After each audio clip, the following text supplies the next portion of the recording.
Olá, meus irmãos, espero que todos vocês estejam bem. Hoje nós damos continuidade aos nossos estudos bíblicos no livro de Atos dos Apóstolos. E como a gente já tinha falado antes, o nosso objetivo é explicar o texto, demonstrar o evangelho e trazer aplicações para o nosso dia a dia, aplicações práticas. Eu espero que os irmãos estejam sendo tão abençoados ao ouvir esses estudos, quanto eu sou abençoado e desafiado por Deus enquanto estou preparando.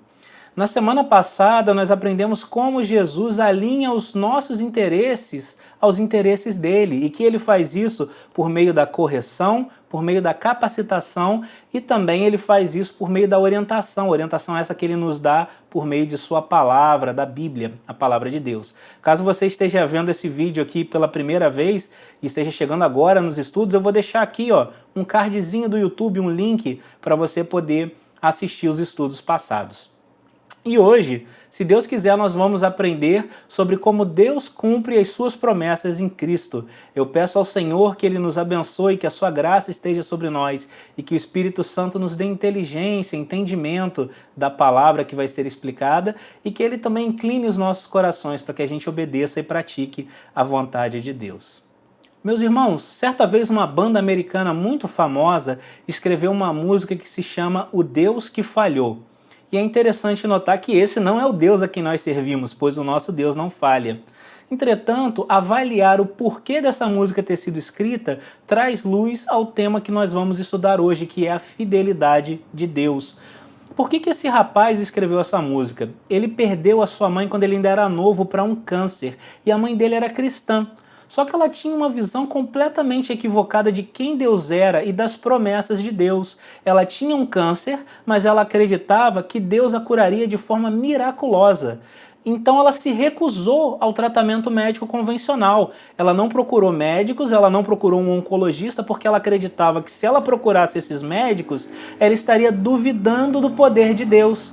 Nós sabemos que isso está errado, pois o nosso Deus é quem dá sabedoria aos médicos e cientistas para desenvolverem técnicas cada vez mais avançadas que podem ajudar a preservar a nossa saúde. Deus não age apenas de forma miraculosa, mas ele age também por meio da sua providência.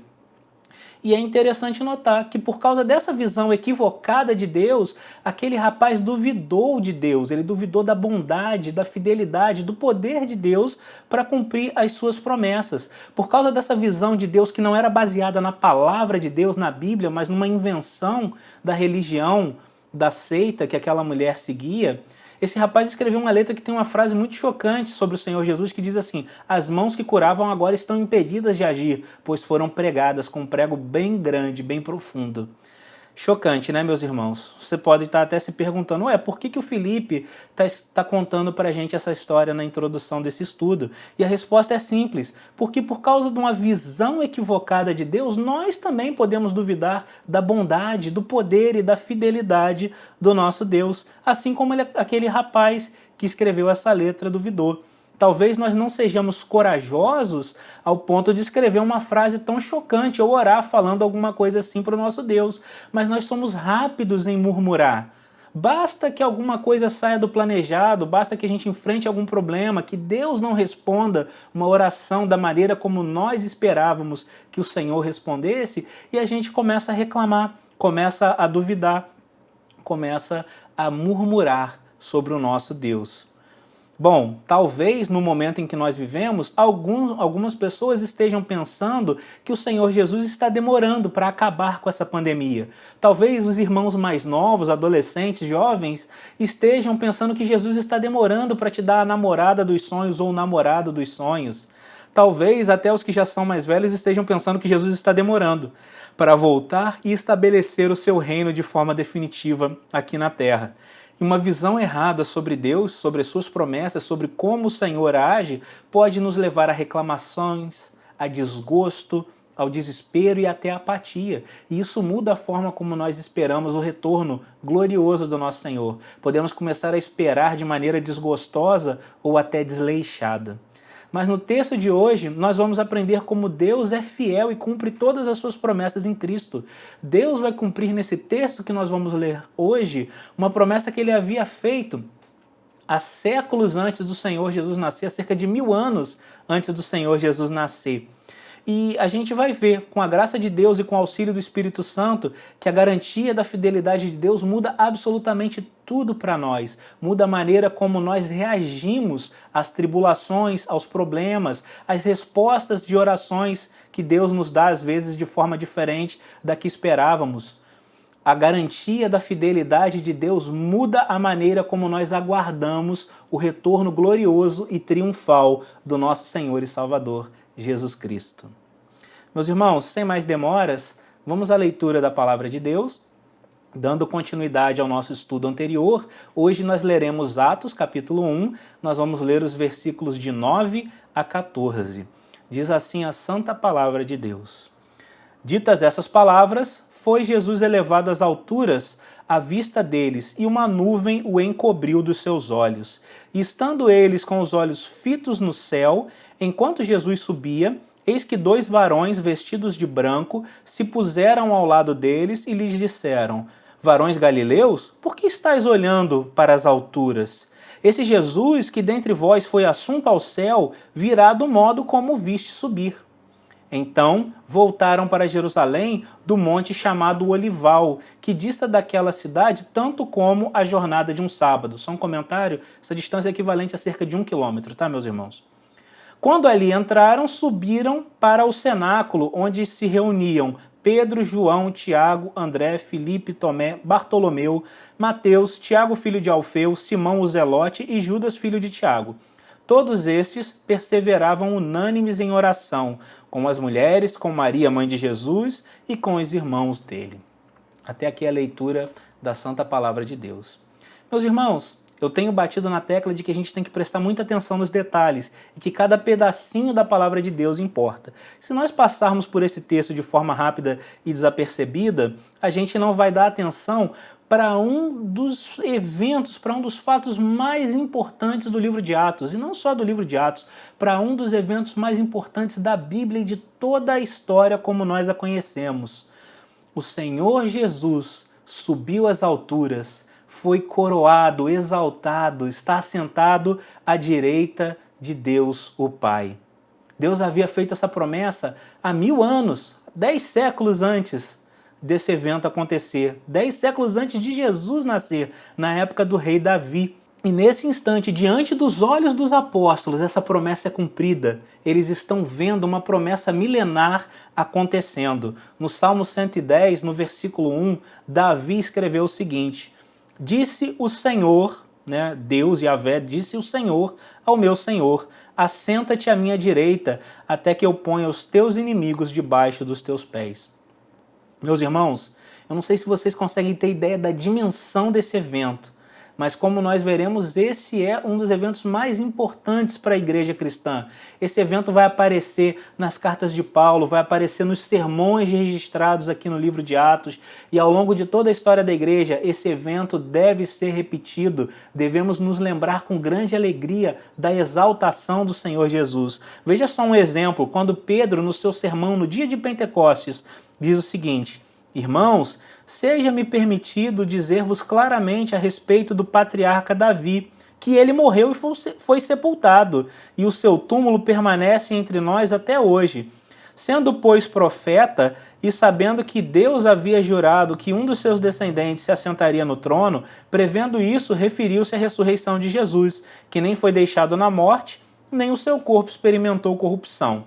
A este Jesus Deus ressuscitou, do que todos nós somos testemunhas. Exaltado, pois, à destra de Deus, tendo recebido do Pai a promessa do Espírito Santo, derramou isso que vocês veem e ouvem, porque Davi não subiu aos céus, mas ele mesmo vos declara: disse o Senhor a meu Senhor, assenta-te à minha direita, até que eu ponha os teus inimigos debaixo dos teus pés.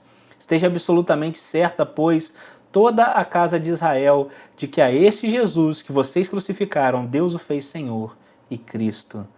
Meus irmãos, a explicação de Pedro a respeito da ascensão de Cristo tem que se tornar uma realidade para nós. Não pense que isso é algo automático. A certeza de que Deus cumpre suas promessas em Cristo não é algo que nós estamos acostumados a lidar com isso no nosso dia a dia. Isso não foi automático para os apóstolos. Nós não somos tão rápidos assim em acreditar nessa verdade de que Deus cumpre as suas promessas em Cristo. Os apóstolos que conviveram 3 anos com Jesus tinham dificuldades em assimilar essa realidade. Imagina nós que não convivemos tanto assim com o Senhor Jesus, alguns até vergonhosamente não têm nem tempo direito para ler as suas Bíblias todo dia. Como isso será uma realidade para nós? A realidade de que Deus cumpre as suas promessas em Cristo. Mas com a graça de Deus, hoje nós veremos que Deus cumpre essas promessas e Ele nos transforma para que isso seja uma verdade em nossas vidas. Eu gostaria de iniciar a explicação de hoje chamando a atenção dos irmãos para a atitude dos apóstolos, para a reação dos apóstolos à ascensão, à subida do Senhor Jesus aos céus. Eles haviam acabado de receber novamente a grande comissão, mas vocês receberão poder ao descer sobre vocês o Espírito Santo, e vocês serão minhas testemunhas, não só em Jerusalém, mas também na Judéia, em Samaria e por todo o mundo, até os confins da terra. E logo na sequência, a gente lê um evento extraordinário. O Senhor Jesus sobe aos céus, uma nuvem cobre o Senhor Jesus de forma que os apóstolos já não conseguem mais vê-los. Imaginem a cena, meus irmãos. Isso não é algo que nós vemos no dia a dia. Aliás, ninguém nunca viu nada parecido com isso, né? O máximo que a gente já viu foi o Superman voando num filme, ou um mágico como David Copperfield enganando as pessoas, fingindo que estava levitando. O Senhor Jesus, ele deu instruções claras aos apóstolos e foi levado aos céus para ser exaltado, para se assentar à direita de Deus o Pai. E o que os apóstolos fizeram? Será que eles comemoraram o cumprimento dessa promessa de Deus? Será que eles se lembraram do Salmo 110:1? Será que eles estavam felizes pela exaltação do Senhor Jesus como Rei e Senhor? E a resposta é não. Claro que não, eles não fizeram isso. Não faz parte da nossa natureza. Eles ficaram parados, estáticos, olhando para uma nuvem, porque o Senhor Jesus eles já tinham perdido de vista. Uma nuvem veio e cobriu o Senhor Jesus da vista deles. Eles ficaram parados ali, olhando para o céu, sem saber o que fazer. Por que vocês estão olhando para o céu? Por que vocês estão esperando aí de braço cruzado, olhando para cima? Perguntaram aqueles 2 homens de vestes brancas, aqueles 2 anjos enviados por Deus.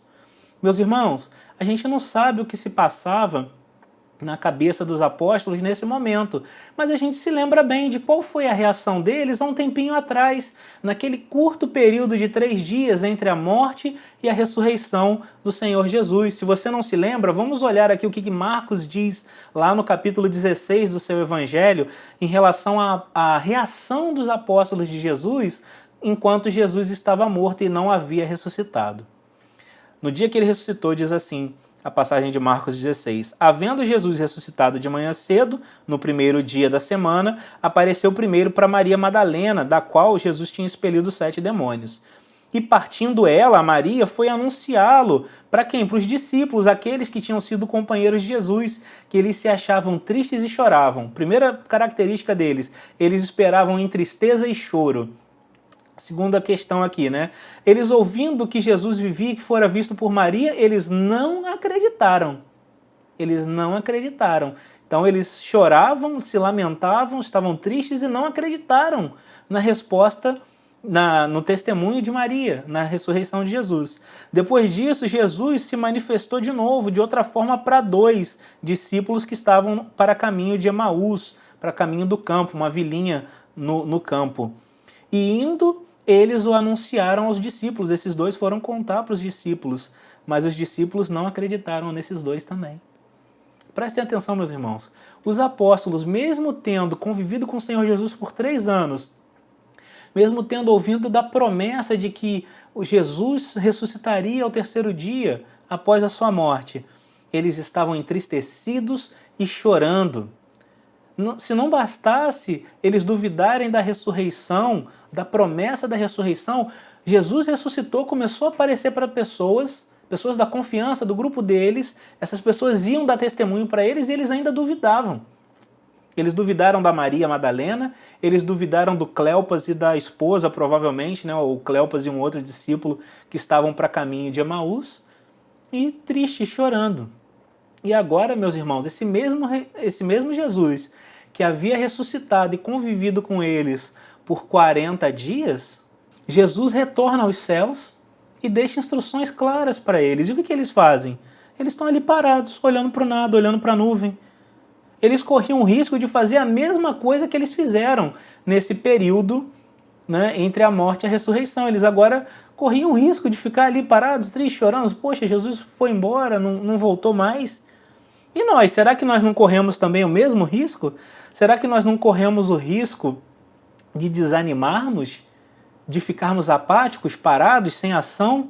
Será que a gente não corre o risco de ficar triste enquanto o Senhor Jesus não volta? Será que a gente não corre o risco de duvidar das promessas de Deus, as promessas que Ele fez em relação à sua igreja, as promessas que Ele fez para nós, as promessas do retorno glorioso e triunfal do Senhor Jesus? Será que assim como o vocalista daquela banda famosa que eu citei lá na introdução, nós podemos duvidar do poder de Deus, da sua bondade, da sua fidelidade em cumprir as suas promessas? E caso a sua resposta tenha sido sim para alguma dessas perguntas, caso você tenha dito sim, eu corro o risco de desanimar, inclusive eu estou desanimado, eu corro o risco de duvidar de Deus, veja comigo o que Deus faz nos versos 10 e 11. Estando eles com os olhos fixos no céu, enquanto Jesus subia, eis que 2 homens vestidos de branco se puseram ao lado deles e lhes disseram: Homens da Galileia, por que vocês estão olhando para as alturas? Esse Jesus que foi levado do meio de vocês para o céu virá do modo como vocês o viram subir. Meus irmãos, que coisa maravilhosa! Deus não deixa os apóstolos ficarem ali parados. Deus não deixa o medo tomar conta do coração deles. O Senhor não permite que seus servos se entristeçam. Na verdade, Deus não deu nem tempo deles irem para casa e pensarem no que tinha acontecido. Eles não tiveram nem tempo para digerir aquele evento espetacular que foi Jesus subindo para os céus. Enquanto os apóstolos ainda estavam ali parados, sem ação, olhando para os céus, Deus manda 2 mensageiros, 2 anjos, que aí no texto são descritos como homens de vestes brancas, né? Homens vestidos de branco.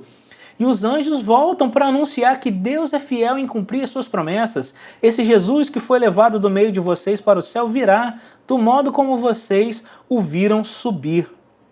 Meus irmãos, o retorno de Cristo é tão certo quanto a sua subida. O mesmo Deus que cumpriu diversas promessas vai cumprir mais essa. O mesmo Deus que havia prometido que mandaria o seu filho para nascer de uma virgem na cidade de Belém. O mesmo Deus que prometeu que estaria conosco, que seria Deus conosco, Emanuel. O mesmo Deus que prometeu que Jesus levaria sobre si as nossas dores e os nossos pecados, que ele morreria, seria maldito, pendurado no madeiro, mas que ele ressuscitaria ao 3º dia. O mesmo Deus que prometeu que assentaria o Messias à sua direita. Esse Deus promete: Jesus vai voltar. Os anjos reafirmaram: Deus é fiel para cumprir as suas promessas em Cristo. E ele prometeu que da mesma forma como Jesus subiu, ele vai voltar. O próprio Senhor Jesus havia dito isso aos seus apóstolos, a gente lê isso lá em Lucas 21, 27. O Senhor Jesus diz assim: então se verá o Filho do Homem vindo numa nuvem com poder e grande glória. Meus irmãos, os apóstolos não deviam dar espaço para as dúvidas. Eles não deviam dar espaço para a tristeza. Eles acabaram de ver promessas maravilhosas, milenares, acabarem de ser cumpridas diante dos olhos deles. E ao contrário disso, eles deveriam aguardar o retorno do Senhor Jesus, trabalhando, não parados olhando para as alturas. Eles deviam aguardar trabalhando, sendo as testemunhas de Jesus, dando testemunho da ressurreição e da ascensão do Senhor Jesus. E é interessante notar como Jesus transformou a vida desses homens, meus irmãos. Eles ainda não haviam recebido o Espírito Santo e o poder que havia sido prometido para que eles fossem testemunhas. Nós vamos ver isso no capítulo 2 do livro de Atos. Mas enquanto eles aguardavam a descida do Espírito Santo, a atitude deles foi completamente diferente daquela atitude inicial que nós relembramos aqui no período entre a morte e a ressurreição. Ao invés de tristeza, de dúvida, de choro, nós o vemos obedecendo, nós os vemos orando, unidos como igreja. Nos versículos 12, 13 e 14, a gente então vê essas características, a obediência. O Senhor Jesus tinha falado para eles: olha, não se afastem de Jerusalém. Então eles permanecem em Jerusalém. A gente vê a união, os apóstolos, os demais discípulos, as mulheres, a mãe do Senhor Jesus, Maria, os irmãos de sangue dele, Tiago, Judas, todos reunidos e unidos, em unanimidade, todos com um só espírito, Essa é a ideia da palavra unanimidade ali. Todos tinham a mesma intenção, queriam fazer a mesma coisa. E eles também esperam por fim, nós vemos em oração. Lucas descreve que eles permaneciam unidos e orando juntos, permaneciam unidos como corpo de Cristo, como a igreja do Senhor, e orando ao Senhor dessa igreja. Quanta diferença, não acham, meus irmãos? Ao invés de choro, tristeza e dúvida, agora nós vemos obediência, união, oração.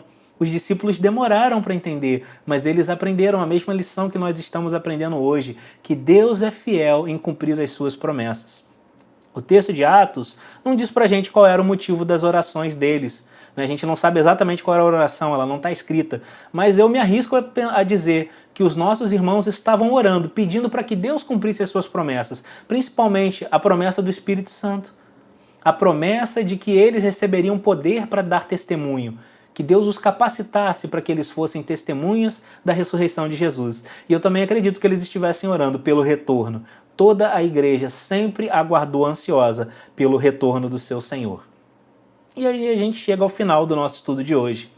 E uma pergunta não quer calar. O que isso significa para mim? Como isso muda a minha vida? Deixa eu sugerir algumas aplicações práticas, mas antes eu vou fazer um resuminho. Um resuminho do que nós aprendemos sobre como Deus cumpre as suas promessas em Cristo. Em primeiro lugar, a gente viu que duvidar da bondade, da fidelidade e das promessas de Deus é algo natural do ser humano. O vocalista daquela banda americana duvidou quando a sua mãe faleceu. Os discípulos duvidaram quando o Senhor Jesus foi morto e sepultado. E nós duvidamos quando enfrentamos problemas, quando nossos planos saem do que nós esperávamos, quando o Senhor não responde a nossa oração da maneira como nós gostaríamos. Isso é natural, isso é normal do ser humano. E em segundo lugar, nós vimos que Deus é fiel e que Ele cumpre as suas promessas. Para que nós aprendamos que Ele é fiel, é só a gente olhar para a história. Ele cumpriu a promessa que Ele enviaria o Messias, nascido de uma virgem, numa vila pequenininha chamada Belém. Ele cumpriu a promessa de que o Messias sofreria por nós, levaria sobre si as nossas dores, levaria sobre si o nosso pecado. Ele cumpriu a promessa de que Ele ressuscitaria o Messias e de que Ele levaria o Messias aos céus para ser assentado à sua direita, para que o Senhor Jesus fosse coroado como Rei dos Reis e Senhor dos Senhores. Em terceiro lugar, nós vemos que o fato de Deus cumprir as suas promessas deve mudar tudo para nós hoje, assim como mudou tudo para a vida dos discípulos naquela época. Nós temos promessas maravilhosas feitas para nós, assim como os apóstolos tinham a promessa de receber o Espírito, nós também temos promessas maravilhosas. Pensem só ali em Apocalipse, nos capítulos 2 e 3, olha quantas promessas. Receber a coroa da vida, comer da árvore da vida, se assentar junto com Cristo no seu trono, ter domínio sobre as nações, jamais sofrer o dano da morte eterna, da perdição. Quantas promessas Deus faz para nós, meus irmãos. Quantas promessas maravilhosas. E como isso muda a nossa vida na prática? Bom, em primeiro lugar, devemos ler mais a palavra de Deus para conhecer mais sobre o nosso Senhor e sobre as suas promessas. Uma teóloga americana chamada Cher Pai, ela diz o seguinte, que você deve guardar as promessas de Deus no seu coração. Ela cita o Salmo 119, quando Davi fala que esconde as palavras de Deus como um tesouro no seu coração para não pecar contra Deus.